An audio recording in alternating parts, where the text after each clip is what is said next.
Welcome to the latest edition of the Cranky Curmudgeon's Corner. My name is Paul Thomas, and this evening we are going to be talking about the way we label ideologies. With us tonight, Daniel Thomas, Thaddeus Paul Hamus, and Merrick Moses.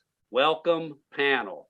As of now, we have two very locked-in ideologies that are broadly identified by what I feel are very misleading labels. Progressive is a rather recent moniker that one tribal group embraced when the previous label, liberal, became too toxic to escape.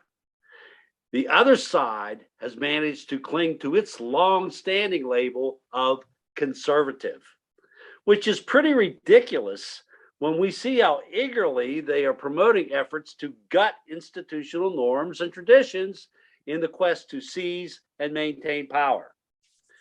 Before I ask you to comment on what I view as the accurate descriptive characterizations of these two very different ideologies, please give your analysis of these two words, progressive and conservative, in terms of how accurately they convey an understanding of what each group agenda is seeking to accomplish. Merrick, how accurate are these terms in your mind? I think they are pretty accurate. So when we look at the conservatives, particularly conservative right, these people, from what I'm seeing and what I'm hearing, from I guess damn near 1980, when I was 6 and watching politics with my mother, is conserving what? What are we conserving? Segregation, lynching, I don't know, the bombing of Black Wall Street in Tulsa. Is that what they're conserving? Because that's the energy that they're giving. They're giving a very much an energy of preserving a white supremacist past. And when I think of conservative, I think of people who are trying to move the country forward in the 21st You mean century. progressive? When you say Yes, progressive. yes, when I say progressive, I'm sorry, when I say progressive, I mean someone who is interested in moving the country forward. So that looks like a multiracial, multi-ethnic, or multi-gender democracy. That looks like providing people with free childcare so that they can go to work and their children can get a quality education. That looks like investing in public education. That looks like an informed populace in which the systems that the populace funds is demystified and people understand them. So that's what I think is the difference. My problem with conservatives is that when we talk about, when you ask them, what are we conserving? For me and my people, it doesn't look too good because I'm not going back to the plantation. I'm not doing it, or whatever they think needs to happen. I'm not doing none of that. And that's what they want to conserve.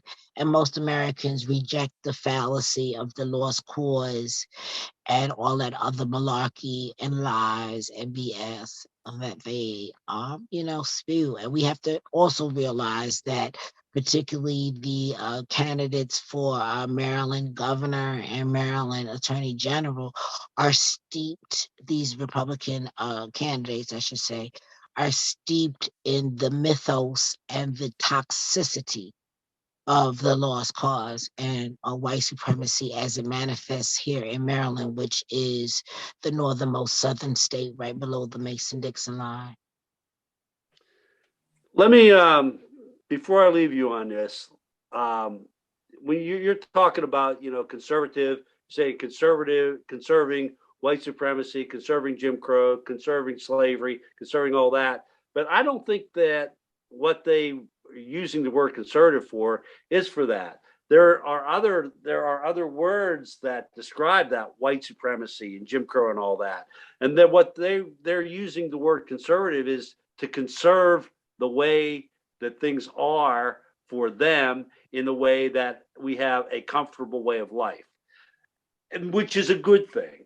So that's why I think it might be a misnomer. Could you comment on that for a second? Well, if you're going to conserve it, if you're going to conserve America, you're conserving the ideals of white supremacy, right? Because what we really do need in this country is a total overhaul of systems, because it is based on the framework of the murder of indigenous people and the slavery of Africans. So that is the soil from which the Constitution is really grown from. So at the end of the day, that's what they think they are conserving, those things that you mentioned. But when you do a deep dive into the history of America, they're not just conserving that, they are conserving privilege and power and Christian nationalism. They don't think that, but that is what they're doing. If you look at Alito's speech from the past couple of days, he's in it to win it. He's all in this uh uh cabal of impending theocracy. But what he doesn't realize, I'll say this, and then we can go on, is that the Catholics have never really fared well here in America. The Catholic Church, the Roman Catholic Church, is an immigrant church. So when you say, well, first of all, I'm looking at Alito like 100 years ago, 120 years ago, your people weren't even considered white. So now you're on this bandwagon. Okay. And at the end of the day, the Roman Church in America has always been an immigrant church. So that being said, this idea that that some of the Roman Catholics think that they're going to like rule in this Christian theocracy with the evangelicals is a lie, because the enmity that was there from when Luther uh, uh, um, nailed the stuff to the church in Wittenberg is still there. So that being said, we have to understand that there are layers to this stuff, right? And that people need to understand that just because people say they're Christian or they say they're this and that doesn't mean that they are really acting in accord with the spirit of which they say they are, if that makes sense. Yeah, it does. Thaddeus Merrick brings up a good point about the use of the word conservative coming from his background. He sees the word conservative, as a very pejorative thing, because it represents some things that were always oppressive to him and his people. Whereas a lot of the people who are conservatives now, who claim they're conservatives, wear that as a badge of honor because they want to conserve all the great things that America has been. So that's a good point for you to comment on. Yeah. Well, I was coming from kind of a different angle on these words of progressive and conservative. And I think that both of them are misleading, each in a different way. Progressive, well, I say it's a brave sounding word that went well with Joe Biden's campaign rhetoric and his early attempts at, pushing through change in the country when he got into office. His program proposals, though, read like the dreams of an FDR wannabe. We're going to have a new deal and the people's new Bill of Rights, and everything's going to be hunky-dory as soon as we can get past the Senate bouncer. Progressive is an aspirational term. It's too bad we can't use liberal. We understand why we can't. Progressive is what we wish we were, if only reality didn't keep getting in the way. But progressives are coming forth with bill after bill after bill after bill for progress. And it's getting up against the wall of opposition in the right-hand side of the Senate. So nothing ever happens. So nothing ever changes. Now, on the other hand, conservative has been misleading voters for quite some time. It's become a code word in recent years for a movement that repeatedly tests the winds of public opinion and then acts against it. And they're embodied by such luminaries as Moscow Mitch McConnell, who's self-described as legislators' Grim Reaper for proudly killing any and every piece of Democrat proposed legislation, no matter how beneficial or even how popular it is. His aim appears to be, as you said before, making life as miserable as possible for the voters. Now, at the risk of repeating myself, I'd say that what is passing for conservative would be more aptly called misanthropic, or in plainer English, they've become the party of cruelty. I think we're going to talk about that a little later. Mm-hmm. How about how they parlay their actions, their refusal to pass anything that's good for the people into electoral victories tends to, it looks to me like an exercise in masochism. The mechanics of their success bears imitation by progressives, but the progressives are wimpy about breaking rules and taboos and laws, while the conservatives hold themselves to no such constraints. So that ain't going to change.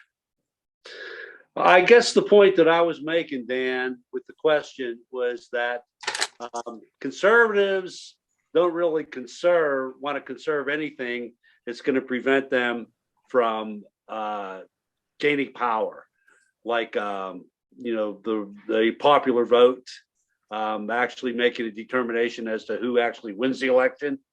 They would rather just throw those away.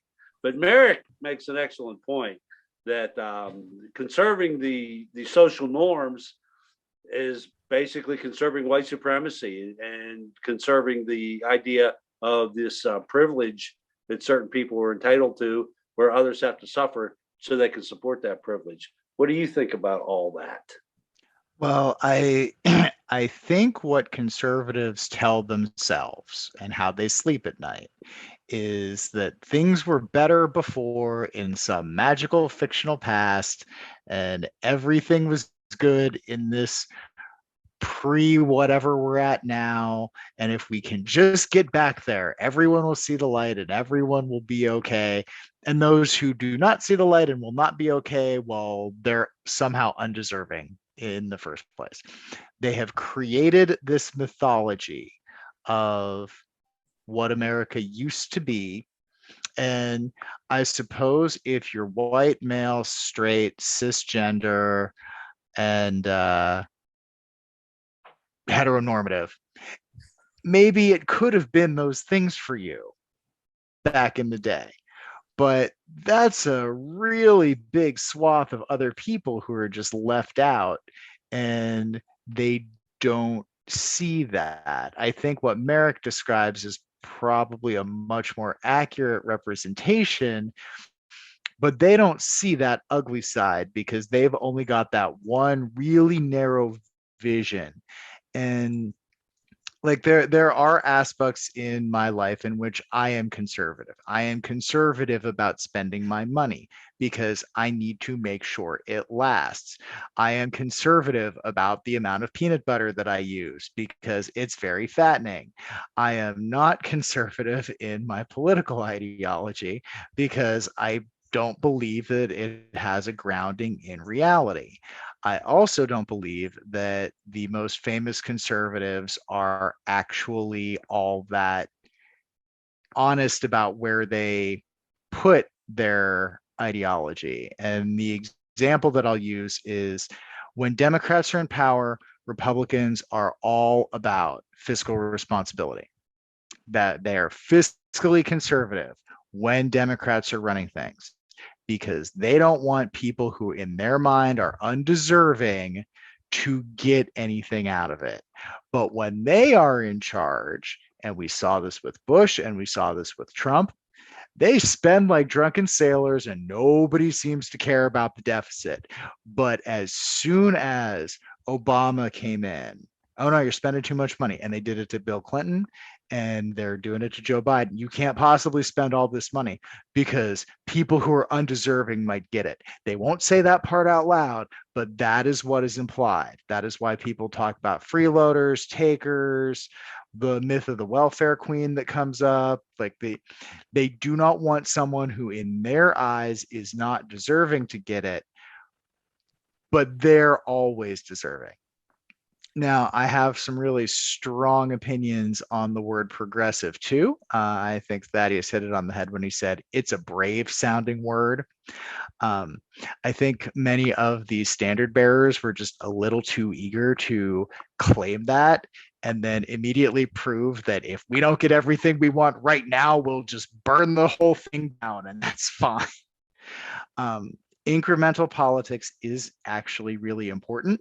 We are seeing this with the overturning of Roe. This was a long time coming.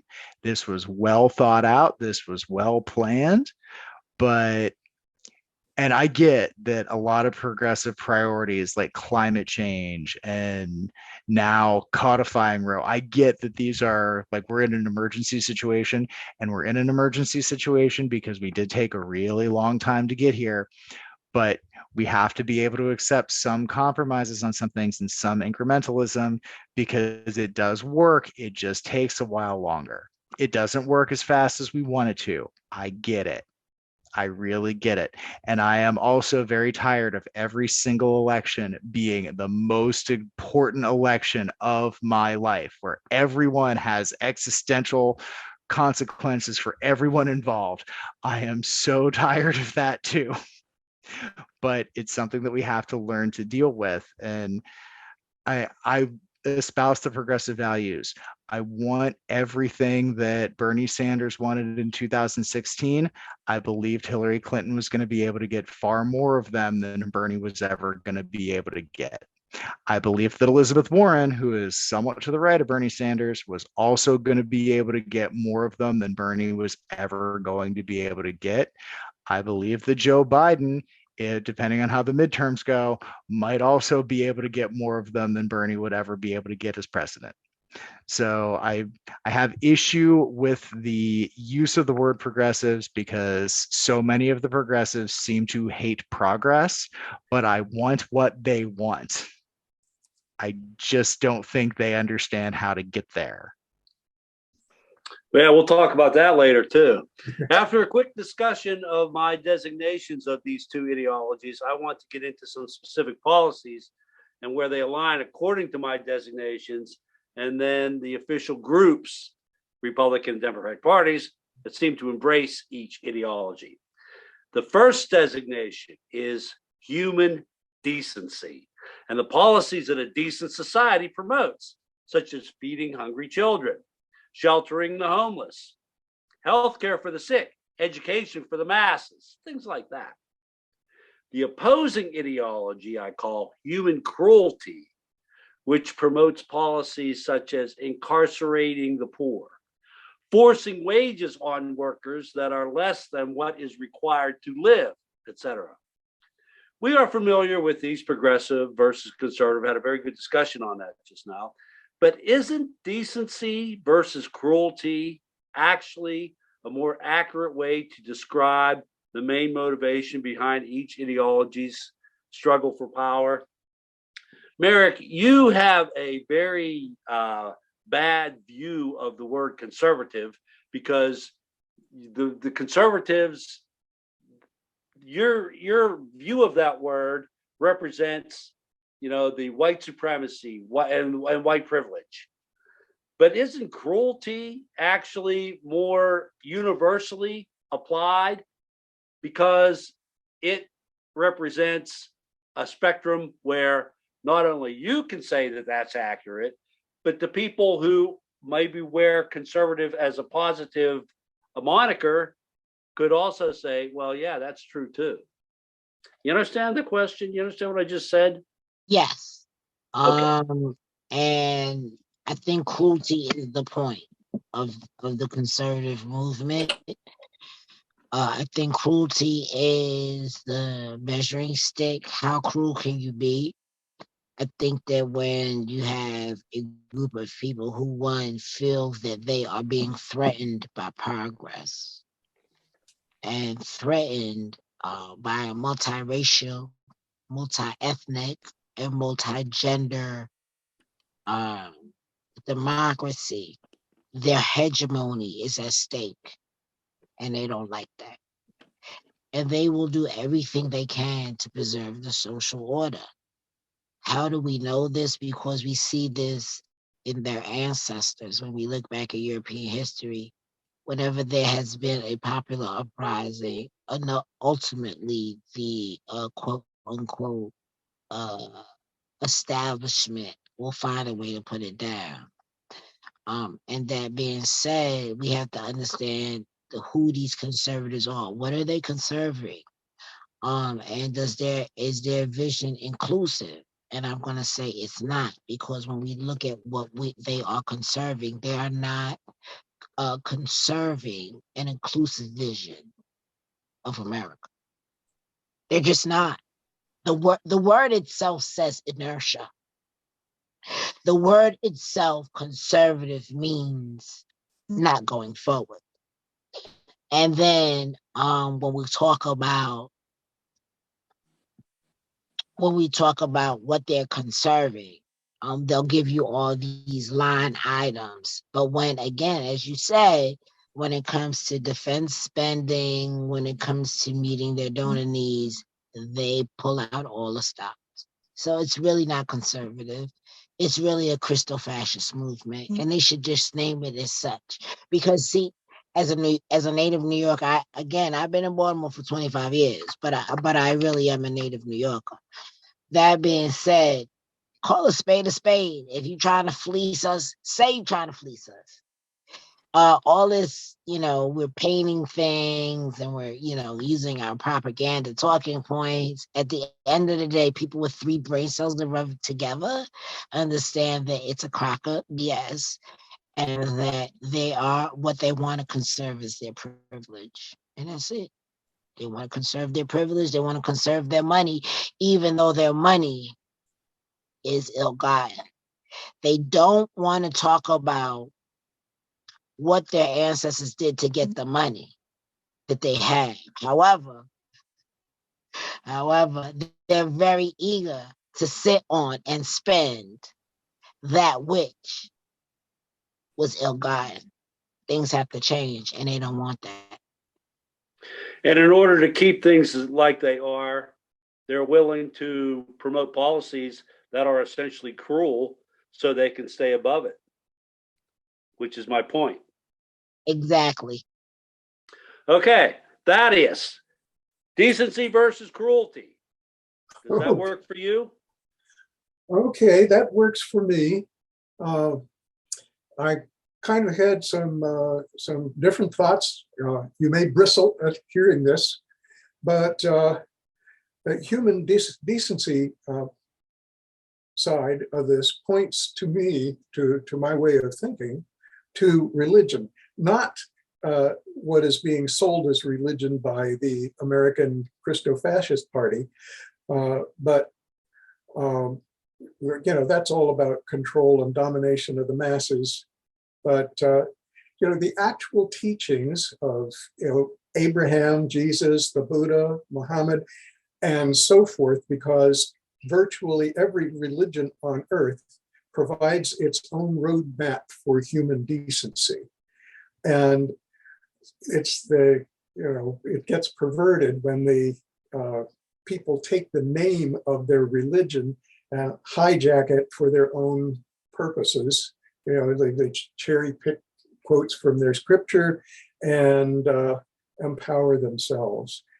And this goes for our American so-called Christians. It goes for jihadists, Muslims. They are only using part of their religious teachings to enrich or empower themselves. But the philosophies themselves are roadmaps for human decency. And it's unfortunate that the people who have hijacked their religions for their own power have given religion a bad name, because what they actually teach around the world would be very helpful if we were all following our various religions and doing everything that they say. We would all get along a whole lot better, even with people of other faiths. So, sorry, I just went. No, that's off on okay, a tangent. because I agree with that. The roadmap part. What I think the bad aspect of what we're experiencing with religion is the people who are in charge of the various organized religions want to control their population and are willing to do whatever it takes to maintain that control and power. And a lot of times that doesn't end up being very decent. Yeah, it makes religion look toxic, and it's actually the people who are running it who are toxic, not the religion itself. Correct. Okay, Dan, decency versus cruelty. Is that a more accurate way to describe these ideologies and what they're trying to do as far as attaining power, or am I way off base here? I think the question eliminates any level of nuance or mental gymnastics that these people are doing. I think we're going to be talking about abortion a little further down, so I'm going to stick away from that at the moment.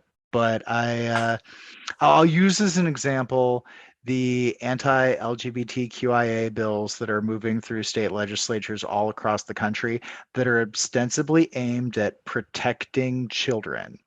These are going to kill children. These are not protecting any children from anybody. But that's how the people who support these things are framing it. And who doesn't want to protect children? It's cruel to not protect children. Except you're taking a group of children who are already in a very vulnerable place, who might not necessarily be safe at home, and you are ripping away protections from them. You're confusing them. You can't let a transgender person go through any kind of gender affirming care.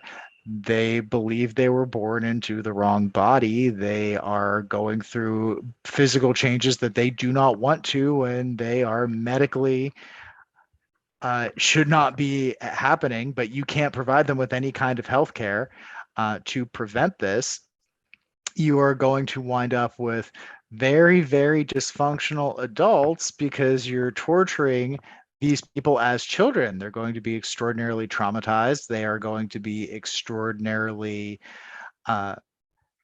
adverse affected. They are suffering, and a lot of them are going to take a way out before they get to that natural conclusion.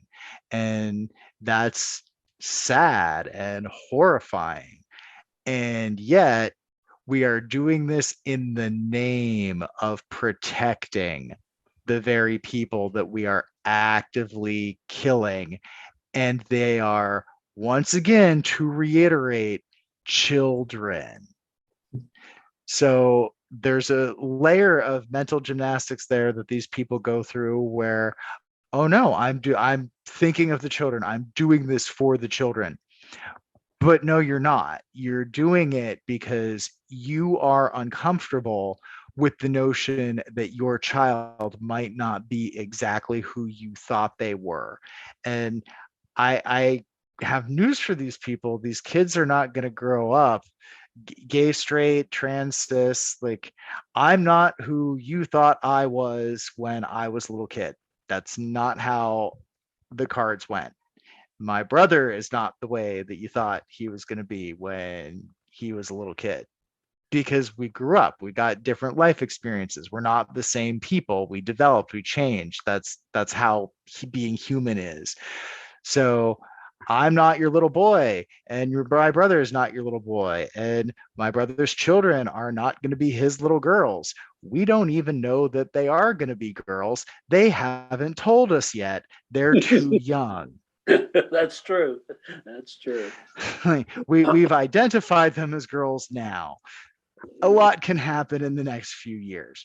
Right. But the idea that we're doing this to protect the children, no, we're doing this for the comfort of the parents. Like, we don't want sex ed taught in schools because of the idea that our kids might grow up and be sexual people. That makes people uncomfortable. So the idea that we're protecting them from grooming, like, I was groomed my whole life to be heterosexual, and that did not go as planned. There's very, very few people who are actually groomed to be gay or lesbian or trans. Like, that's not a thing that happens. You are or you aren't. And maybe there's some confusion, and maybe there's some growing up to do. And maybe you're trying to learn who you are and figure it out.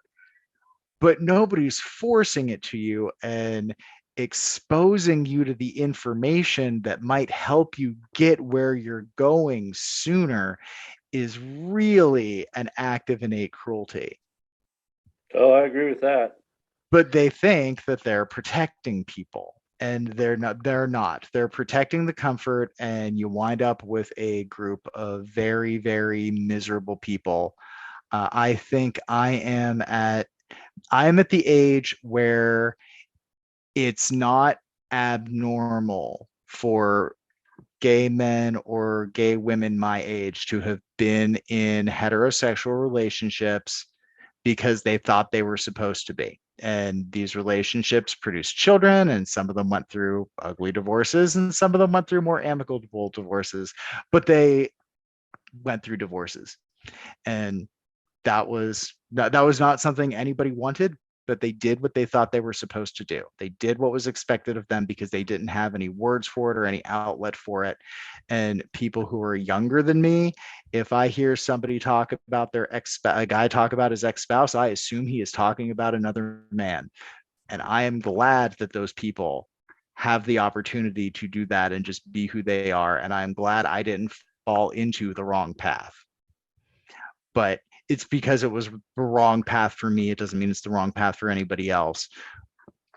But there's this whole attitude that if we just don't talk about it, it doesn't happen. And it happens. It's going to continue to happen. And it's going to be very dangerous and very ugly if we don't accept it. And that's just one example of prioritizing the comfort of one group to the detriment of another, with no regard for the consequences. And the consequences are going to be pretty horrific.